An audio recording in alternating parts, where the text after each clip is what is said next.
Imagine a treasure so valuable that a king would destroy entire cities just to get his hands on it. A place where pure gold covered walls 30 meters high, where objects made by the world's finest craftsmen held divine secrets. This place existed, and it was completely destroyed by a man who considered himself a god on earth. What you're about to discover about the day Solomon's temple turned to ashes will leave you speechless. 7 years. That's how long Solomon took to build something that would make any ancient king die of envy. The Temple of Jerusalem wasn't just a religious building, it was a brutal demonstration of wealth that could be seen from afar. The outer walls shone so brightly in the sun that travelers had to shield their eyes when approaching the city. 1 Kings 6 tells us the temple was 27 meters long, 9 meters wide, and 13.5 meters high. But the numbers don't reveal the true impact. Every inch of the inner walls was covered with pure gold, not thin gold leaves, solid gold hammered over Lebanon cedar, the world's most expensive wood at the time. In the Holy of Holies stood the Ark of the Covenant, made of acacia wood and completely covered in gold. Above it, two solid gold cherubim spread their wings. According to 1 Kings 7, each cherub was 4.5 meters tall. This means these two sculptures alone contained tons of pure gold. But there was much more. The temple housed hundreds of sacred objects that today would be considered national treasures. The incense altar, all made of gold. 10 solid gold lampstands, each weighing a fortune. 100 gold cups for offerings. Knives, plates, basins, everything in pure gold. The Bronze Sea was one of the technical marvels of the era. A giant circular basin made of polished bronze, 4.5 meters in diameter, with a capacity of 44,000 liters of water. It rested on 12 bronze oxen, each sculpted with impressive details. The pillars Jachin and Boaz at the entrance were 8 meters high and covered with decorated bronze capitals. Each weighed several tons and cost a fortune to transport and erect. According to 1 Kings 10, the temple's fame spread throughout the known world. The Queen of Sheba traveled over 1,000 kilometers just to see with her own eyes if the stories were true. When she arrived in Jerusalem, she was speechless. Historians estimate that the gold used in the temple alone would be worth billions of dollars today. But for the Israelites, the value was infinitely greater. There was God's presence on earth, the place where heaven touched the world of men. For 400 years, kings of neighboring nations looked at Jerusalem with a mixture of respect and envy. They knew that attacking that temple would be declaring war, not only against Israel, but against God himself. Until one day, a man decided that not even God would stop him from having those treasures. This man commanded the deadliest army the world had ever seen, and he was coming from the north with an insatiable hunger for gold and power. Nebuchadnezzar wasn't just a king, he was a force of nature with a thirst for conquest. When he ascended to the throne of Babylon in 605 BC, he inherited much more than a kingdom. He received the most efficient war machine in the ancient world. According to Daniel 2, he saw himself as the head of gold of a statue, representing all the empires of earth. And he wasn't exaggerating. The Babylonian army had 180,000 soldiers trained to kill. They weren't simple warriors. They were specialists in siege warfare, military engineering, and psychological terror. They invented war techniques that would be used for centuries. Their soldiers wore bronze armor that reflected the sun like mirrors, creating an intimidating effect on the battlefield. They carried enormous shields, iron spears, and curved swords that cut flesh and bone with frightening ease. But the real terror came from the war machines. The Babylonians built mobile siege towers over 20 meters high. Imagine the scene. Giant structures approaching enemy walls, loaded with archers and soldiers ready to leap over the defenses. They also used battering rams, enormous logs of iron-reinforced wood, suspended by chains and operated by dozens of men. The sound of a battering ram hitting city gates could be heard kilometers away. Nebuchadnezzar had a simple and brutal strategy: completely surround the enemy city, cut all supply routes, and wait. He wasn't in a hurry. He knew that hunger and desperation would do the work for him. Daniel 4 reveals something about Nebuchadnezzar's personality that explains much. He was extremely proud. He built hanging gardens considered one of the 7 wonders of the ancient world. He erected the Tower of Babel, literally trying to touch heaven with his own hands. According to 2 Kings 24, when he looked at the map and saw Jerusalem, Nebuchadnezzar didn't see just another city to conquer. He saw a personal offense. How dare a small kingdom exist without bowing before him?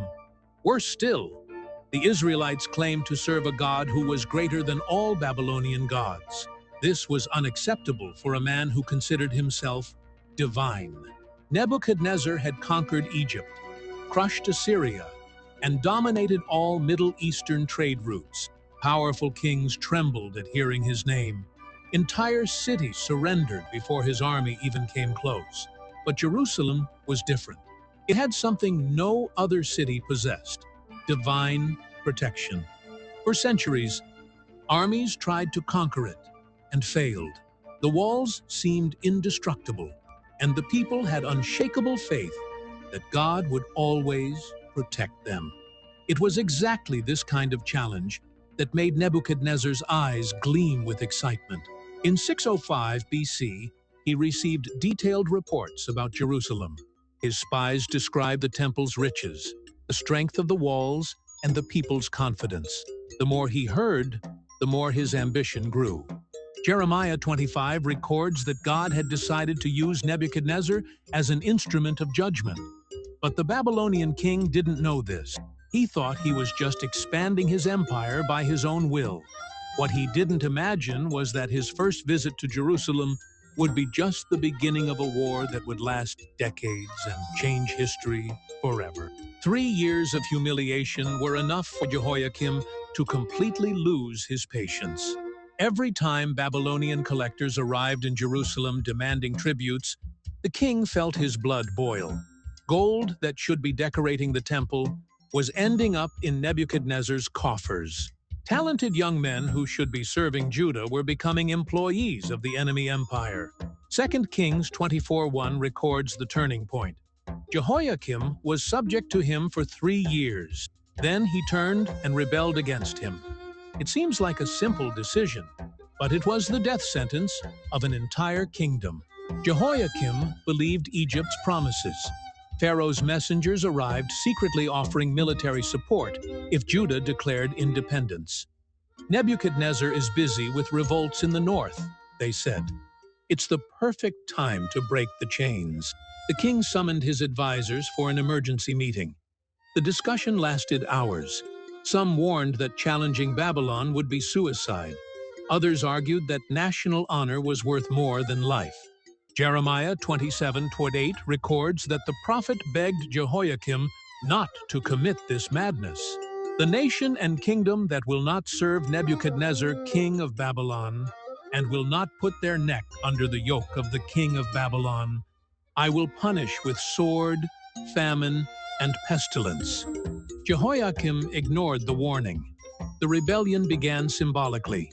Jehoiakim ordered that Babylonian flags be removed from all public buildings. When the next collectors came to collect tributes, they were expelled from the city under threat of death. The message reached Nebuchadnezzar within weeks. The Babylonian king was in the middle of a military campaign in the north when he received the news. According to historical accounts, he was so furious that he broke a wooden spear with his bare hands. "That Jewish dog thinks he can challenge me?" he shouted to his generals. "I'll turn Jerusalem to ashes." But Nebuchadnezzar was too far away to act immediately. So he used a different strategy. He activated all of Judah's enemy tribes that were under Babylonian control. 2 Kings 24:2 details the first phase of revenge. The Lord sent against Jehoiakim bands of the Chaldeans, Syrians, Moabites, and Ammonites. He sent them against Judah to destroy it. Raiding bands began attacking Judah's smaller cities. Trade caravans were intercepted. Crops were burned. It was pure psychological terror, a sample of what would come later. Jehoiakim realized too late that he had made a catastrophic mistake. Egyptian support never appeared. Allied tribes began switching sides.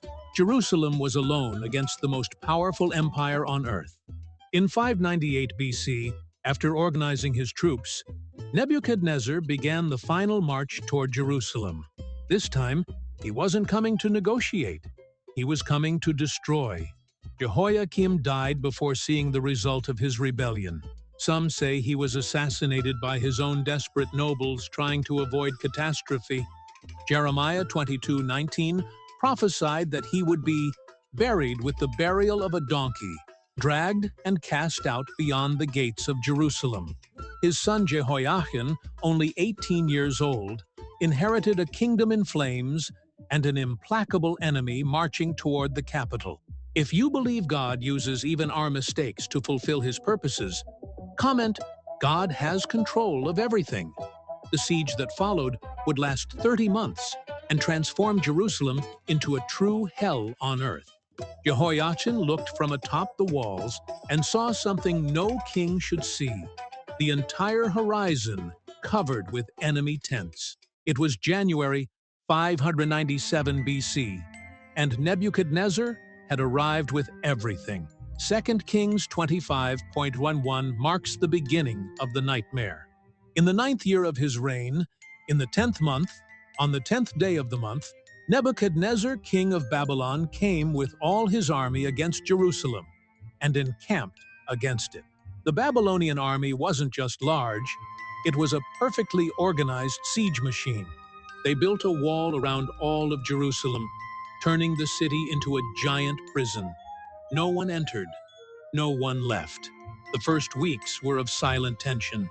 The Babylonians didn't attack, they just waited. They knew hunger would do the dirty work for them.